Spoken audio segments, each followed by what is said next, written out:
So here I have the complex fraction x squared minus 3x minus 10 over 3x minus 6 all over x squared plus 7x plus 10 over 2 minus x.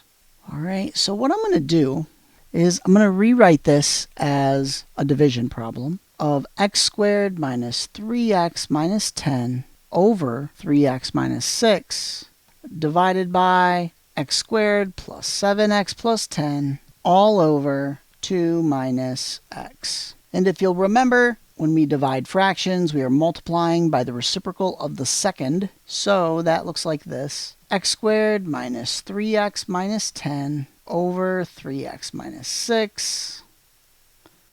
And we're going to multiply that by the reciprocal of the second fraction, which is 2 minus x over x squared plus 7x plus 10.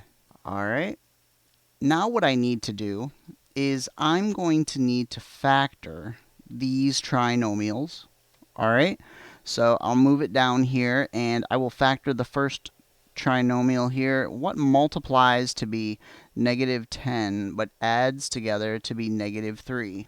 Well, I'd say that would be x minus 5 times x plus 2. All right. Also, I'm going to factor this here because I can factor out a 3. So I'll do 3 times x minus 2. All right. Multiply that by 2 minus x over. Now I need to factor this denominator here of x squared plus 7x plus 10. So what multiplies to be 10 but adds together to be 7? Well, that would be x plus 2 and x plus 5.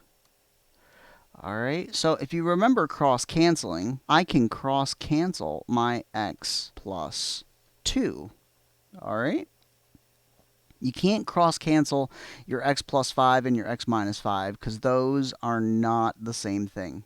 So what I'm going to do now is I'm going to multiply straight across, and I have x minus 5 times 2 minus x over 3 times x minus 2 times x plus 5. Now, I want to point something out here, that I have this 2 minus x and this x minus 2. All right?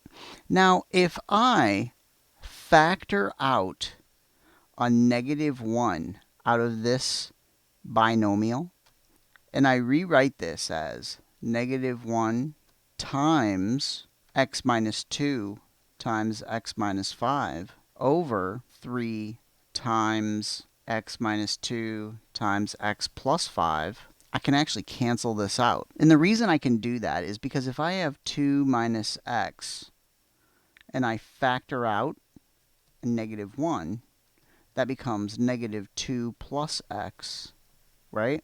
And negative 2 plus x is the same as x minus 2. And that's how I got that x minus 2 there.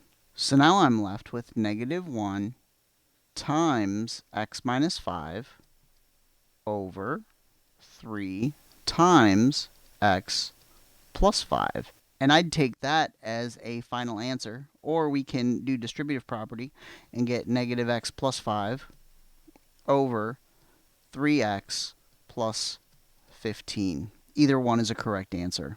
And that's how you simplify that complex fraction.